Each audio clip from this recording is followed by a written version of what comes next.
Crea tentación. Haz caer al objetivo en tu seducción creando la tentación adecuada, un destello de los placeres por venir, así como la serpiente tentó a Eva con la promesa del conocimiento prohibido. Tú debes despertar en tus objetivos un deseo que no puedan controlar, busca su debilidad, esa fantasía aún por conseguir, y da a entender que puedes alcanzarla, podría ser riqueza, podría ser aventura. Podrían ser placeres prohibidos y vergonzosos. La clave es que todo sea vago, pon el premio ante sus ojos, aplazando la satisfacción, y que su mente haga el resto, el futuro parecerá pletórico de posibilidades. Estimula una curiosidad más intensa que las dudas y ansiedades que la acompañan, y ellas te seguirán. El objeto tentador. Mientras recordaba todo esto, ahí sentado, lo acometió una idea, ¿el niño podía ser suyo? De lo contrario, ella debía haberse casado casi inmediatamente después de su aventura, ¿cómo había podido hacer tal cosa? Ahora era rica, obviamente, ¿quién podía ser su esposo? ¿Conocería él su pasado? Su confusión se mezclaba con un intenso deseo. ¿Cristeta era muy joven y hermosa, porque había renunciado a ella tan fácilmente? Tenía que recuperarla a como diera lugar, aun si estaba casada. Don Juan empezó a frecuentar el parque todos los días, la vio un par de veces más, sus miradas se cruzaron, pero ella fingió no verlo, tras seguir al aya en una de sus diligencias. Entabló conversación con ella, y le preguntó por el esposo de su ama. El aya le dijo que era el señor Martínez, y que hacía en esos días un largo viaje de negocios. También le dijo dónde vivía Cristeta para entonces. Don Juan le dio una nota para que se la entregara a su ama. Luego pasó por la casa de Cristeta, un hermoso palacio. Sus peores sospechas se confirmaron. Ella se había casado por dinero, se negó a recibirlo, él persistió, enviando más notas. Por fin, para evitar una escena, ella aceptó entrevistarse con él. Solo una vez, en el parque, él se preparó cuidadosamente para la reunión. Seducirla de nuevo sería una operación delicada, pero cuando la vio acercarse a él, enfundada en sus bellas prendas, sus emociones y su lujuria lo sobrepasaron. Ella solo podía pertenecerle a él y a ningún otro hombre, le dijo. Cristeta lo tomó a ofensa. Era evidente que sus nuevas circunstancias impedían siquiera una reunión más. Aún así, bajo su frialdad él pudo sentir emociones intensas. Le rogó que volvieran a verse. Pero ella se marchó sin prometer nada. Don Juan le envió más cartas, mientras se devanaba los sesos tratando de reconstruirlo todo. ¿Quién era ese señor Martínez? ¿Por qué se había casado con una corista? ¿Cómo podía Cristeta deshacerse de él? Cristeta aceptó al cabo entrevistarse una vez más con don Juan, en el teatro, donde él no se atrevería a correr el riesgo de un escándalo. Tomaron un palco donde pudieran hablar. Ella le aseguró que él no era el padre del niño, afirmó que solo la quería porque ya pertenecía a otro, por no poder hacerla suya. No, dijo él, había cambiado, haría cualquier cosa por recuperarla. De manera desconcertante, a momentos los ojos de ella parecían insinuársele, pero luego ella pareció estar a punto de llorar, y apoyó la cabeza en su hombro, solo para ponerse de pie al instante. Como dándose cuenta de que aquello era un error, esa era su última reunión, dijo ella, y huyó a toda prisa. Don Juan estaba fuera de sí. Cristeta jugaba con él. Era una coqueta. Él dijo que había cambiado solo por hablar, pero quizá era cierto. Nunca una mujer lo había tratado así, jamás lo habría permitido. Las noches siguientes, don Juan apenas si durmió, solo podía pensar en Cristeta. Tenía pesadillas en las que mataba a su esposo, envejecía y se quedaba solo. Era demasiado, tenía que dejar la ciudad. Envió una nota de despedida y, para su sorpresa, ella contestó. Quería verlo, tenía algo que decirle. Para entonces él era demasiado débil para resistirse, como ella había solicitado. La vio en un puente, una noche. Esta vez Cristeta no hizo ningún esfuerzo por controlarse. Sí, aún lo amaba, y estaba dispuesta a huir con él, pero él debía presentarse en su casa al día siguiente. A plena luz, y llevársela. No podía haber secreto alguno. Fuera de sí de alegría, don Juan accedió a sus ruegos. Al día siguiente se presentó en su palacio a la hora fijada, y preguntó por la señora Martínez. No había nadie ahí con ese nombre. Contestó la mujer en la puerta. Don Juan insistió. Se llamaba Cristeta. Ah, Cristeta, dijo la mujer, vive atrás, con los demás inquilinos. Confundido, don Juan fue a la parte trasera del palacio. Ahí creyó ver al hijo de ella, jugando en la calle en andrajos, pero no, se dijo, debía ser otro niño. Llegó hasta la puerta de Cristeta y, en vez de su criada, ella misma abrió. Don Juan entró, era el cuarto de una persona pobre. Colgadas de un perchero improvisado estaban las ropas elegantes de Cristeta. Como en un sueño, él se sentó, atónito. Y escuchó mientras ella revelaba la verdad. No estaba casada, no tenía ningún hijo. Meses después de que él la abandonó, ella se dio cuenta de que había sido víctima de un seductor consumado. Aún no amaba, pero estaba decidida a desquitarse.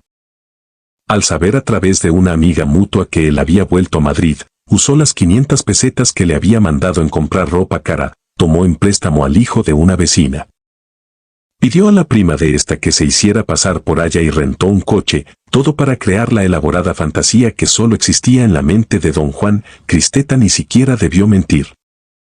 Jamás dijo que estuviera casada o tuviese un hijo. Sabía que la imposibilidad de hacerla suya provocaría que él la quisiera más que nunca. Era la única forma de seducir a un hombre como él. Abrumado por lo lejos que ella había llegado, y por las emociones que tan hábilmente había inducido en él, don Juan perdonó a Cristeta y le ofreció casarse con ella. Para su sorpresa, y tal vez para su alivio, ella declinó cortésmente. En cuanto se casaran, dijo, los ojos de él mirarían a otra parte. Solo si permanecían como estaban, ella mantendría la ventaja. Don Juan no tuvo otra opción que aceptar. Interpretación y don Juan son personajes de la novela Dulce y Sabrosa, del escritor español Jacinto Octavio Picón. La mayor parte de la obra de Picón trata de seductores y sus víctimas. Tema que estudió y conoció muy bien. Abandonada por don Juan, y reflexionando en la naturaleza de él, Cristeta decidió matar 2 pájaros de un tiro. Se vengaría y lo recuperaría. Pero, ¿cómo podía atraer a un hombre así? Él repelía la fruta una vez probada. Lo que obtenía o caía en sus brazos fácilmente no le brindaba tentación alguna, lo que tentaría a don Juan a volver a desear a Cristeta, a perseguirla.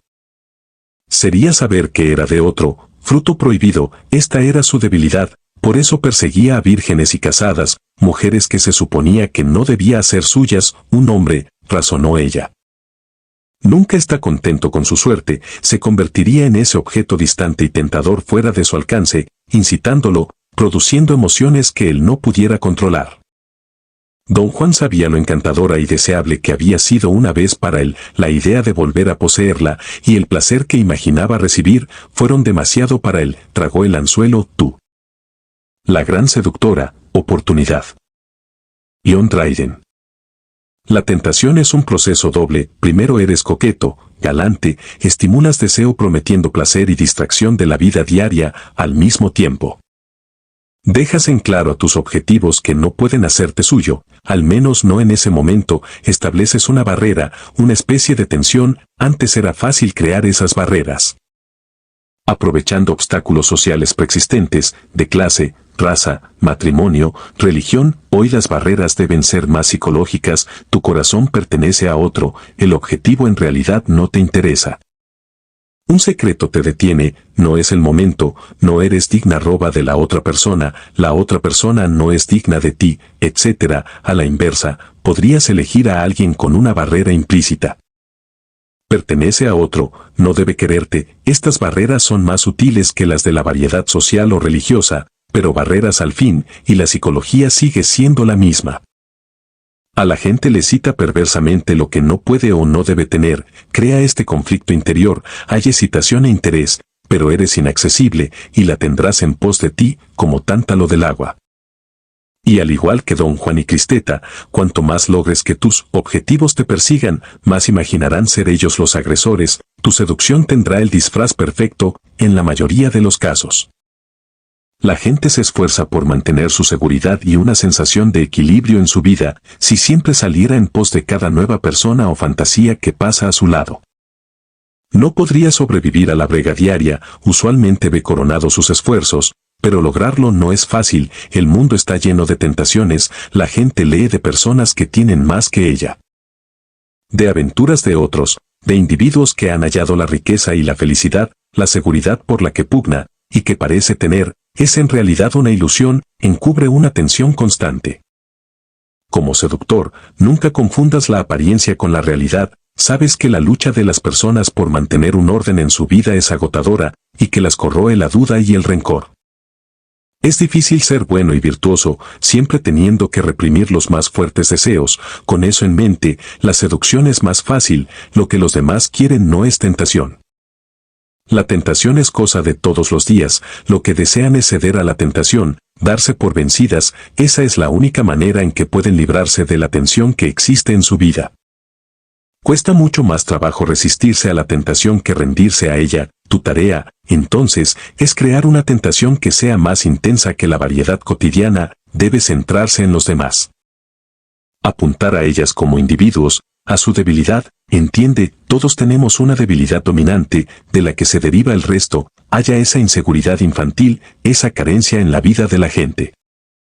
Y tendrás la clave para tentarla, su debilidad puede ser la codicia, la vanidad, el aburrimiento, un deseo reprimido a conciencia, el ansia de un fruto prohibido.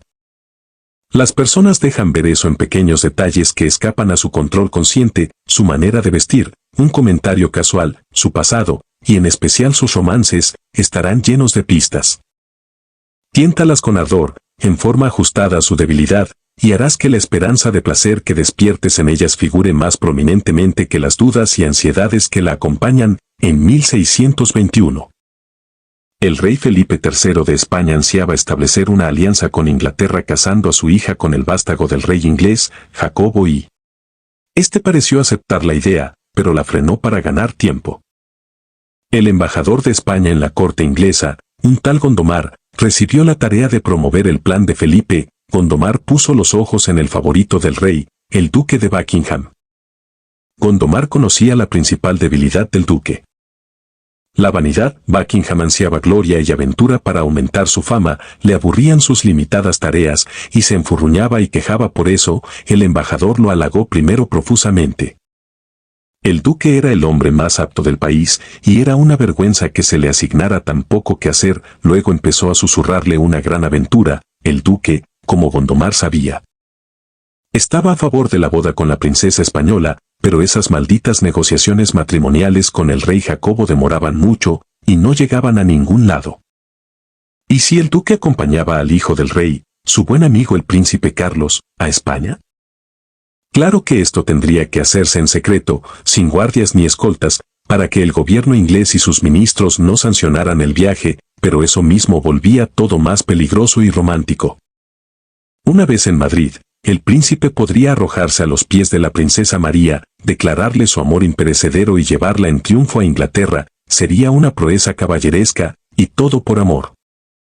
El duque se llevaría el crédito, y esto daría fama a su nombre por siglos. El duque se prendó de la idea, y convenció a Carlos de secundarla, tras mucho discutir. También persuadieron al renuente rey Jacobo. El viaje estuvo cerca de ser un desastre y el matrimonio jamás se llevó a cabo, pero Gondomar había cumplido su cometido. No sobornó al duque con ofrecimientos de dinero ni poder, apuntó a su parte infantil, que nunca había crecido. Un niño tiene poca fuerza para resistir, Sex lo quiere todo ya. Y es raro que piense en las consecuencias. En todos nosotros acecha un niño, un placer que se nos negó, un deseo reprimido. Toca esa fibra en otros, tiéntalas con el juguete adecuado, aventura, dinero, diversión, y abandonarán su normal sensatez adulta. Identifica su debilidad a partir de cualquier conducta infantil que revelen en la vida diaria. Esa es la punta del iceberg. Napoleón Bonaparte fue nombrado general supremo del ejército francés en 1796, su encomienda era derrotar a las fuerzas austriacas que habían tomado el norte de Italia. El obstáculo era inmenso, Napoleón tenía entonces apenas 26 años, los generales bajo sus órdenes envidiaban su posición y dudaban de sus aptitudes, sus soldados estaban exhaustos, hambrientos, mal pagados y disgustados. ¿Cómo podía motivar a ese grupo a combatir al muy experimentado ejército austriaco?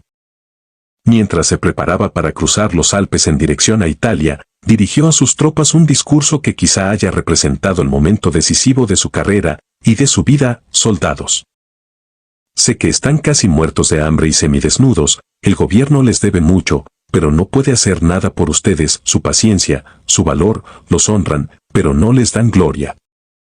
Yo los guiaré a las llanuras más fértiles de la tierra, ahí encontrarán ciudades florecientes, abundantes provincias, ahí cosecharán honor, gloria y riqueza. Este discurso tuvo un efecto muy poderoso. Días después, estos mismos soldados, tras el arduo ascenso de las montañas, contemplaban el valle de Piamonte. Las palabras de Napoleón resonaron en sus oídos. Y una banda harapienta y gruñona se convirtió en un inspirado ejército que arrasaría con el norte de Italia en pos de los austriacos. El uso de la tentación por Napoleón tuvo dos elementos: detrás de ti está un pasado sombrío, frente a ti, un futuro de gloria y riqueza, si me sigues. Una clara demostración de que el objetivo no tiene nada que perder y todo que ganar es esencial en la estrategia de la tentación. El presente ofrece escasa esperanza. El futuro podría estar lleno de placer y emoción. Recuerda describir vagamente los beneficios futuros y ponerlos relativamente fuera del alcance. Sé demasiado específico y decepcionarás. Pon la promesa demasiado a la mano, y no podrás aplazar su satisfacción lo suficiente para obtener lo que deseas.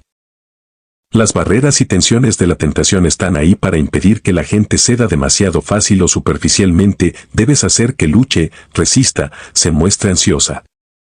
La reina Victoria se enamoró sin duda de su primer ministro, Benjamín Disraeli, pero entre ellos había barreras de religión, clase. Ella era, desde luego, una reina, y gusto social. La relación nunca se consumó, pero esas barreras llenaron de delicia sus encuentros diarios. Rebosantes de continuo flirteo, hoy han desaparecido muchas de esas barreras sociales, así que hay que inventarlas. Solo así es posible dar sabor a la seducción. Los tabúes de toda clase son fuente de tensión, y ahora son psicológicos, no religiosos. Busca una represión, un deseo secreto que haga a tu víctima retorcerse incómoda si das con él, pero que la tentará más todavía. Indaga en su pasado. Lo que parezca temer o rehuir tal vez sea la clave. Podría tratarse de un anhelo de figura materna o paterna, o un deseo homosexual latente. Quizá tú puedes satisfacer ese deseo presentándote como una mujer masculina o un hombre femenino, con otra ropa esas de Lolita o de Papi, alguien que se supone que no pueden hacer suyo. El lado oscuro de su personalidad, la asociación debe ser vaga. Tienes que lograr que los demás persigan algo elusivo, algo salido de su propia mente. En 1769, Casanova conoció en Londres a una joven apellidada Charpillon. Era mucho menor que él. La mujer más hermosa que hubiera visto jamás, y con fama de destruir a los hombres. En uno de sus primeros encuentros, Charpillon le dijo sin más que se enamoraría de ella y ella misma sería su ruina. Para incredulidad de todos, Casanova la persiguió. En cada encuentro ella insinuaba que podría ceder. Quizá en la siguiente ocasión, si él era bueno con ella, excitó su curiosidad. ¿Qué placeres le brindaría? Él sería el primero, la domaría. El veneno del deseo penetró tan cabalmente todo mi ser, escribió después Casanova, que, si ella lo hubiera querido, me habría despojado de todo lo que poseía. Yo habría aceptado la miseria a cambio de un solo beso. Esta aventura fue en efecto su ruina. Ella lo humilló. Charpillon había juzgado correctamente que la debilidad primaria de Casanova era su necesidad de conquistar, de vencer retos, de probar lo que ningún otro hombre había probado nunca. Debajo había una especie de masoquismo, un placer en el dolor que una mujer podía infligirle, jugando a la mujer imposible, incitándolo y luego frustrándolo. Ella ofrecía la tentación suprema. A menudo da resultado hacer sentir al objetivo que eres un reto, un premio por ganar. Al poseerte, obtendrá lo que nadie más ha tenido, incluso podría obtener dolor. Pero el dolor está cerca del placer, y ofrece sus propias tentaciones. En el Antiguo Testamento se lee que, levantándose David de su cama, paseábase por el terrado de la casa real cuando vio desde el terrado una mujer que se estaba lavando, la cual era muy hermosa, era Betsabé. David la llamó. La sedujo y procedió a librarse de su esposo, Urías, en batalla. Sin embargo, en realidad fue Betsabé quien sedujo a David. Se bañó en su azotea a una hora en que sabía que él estaría en su balcón. Tras tentar a un hombre cuya debilidad por las mujeres ella conocía, se hizo la coqueta, para forzarlo a perseguirla. Esta es la estrategia de la oportunidad. Ofrece a un individuo débil la posibilidad de tener lo que codicia poniéndote meramente a su alcance. como por accidente. La tentación suele ser cuestión de oportunidad, de cruzarse en el camino del débil en el momento justo para darle la posibilidad de rendirse. Usó todo su cuerpo como señuelo. Pero suele ser más eficaz usar solo una parte, creando así un efecto de fetiche. Madame Recamier dejaba vislumbrar su cuerpo bajo los finos vestidos que se ponía, pero solo un instante. Cuando se quitaba el mantón para bailar, los hombres partían esa noche soñando con lo poco que habían visto. La emperatriz Josefina se esmeraba en desnudar en público sus hermosos brazos. Brinda a tu objetivo solo una parte de ti, para que fantasee. Crearás de este modo una constante tentación en su mente. Posibles consecuencias negativas. Lo contrario de la tentación es la seguridad o satisfacción, y ambas son fatales para la seducción. Si no puedes tentar a alguien a salir de su confort habitual, no puedes seducirla. Si satisfaces el deseo que has despertado, la seducción acaba. La tentación no tiene reverso, aunque algunas de sus etapas pueden pasarse por alto. La seducción no procederá jamás sin alguna forma de tentación, así que siempre es mejor que la planees con cuidado, ajustándola a la debilidad y puerilidad de tu blanco específico.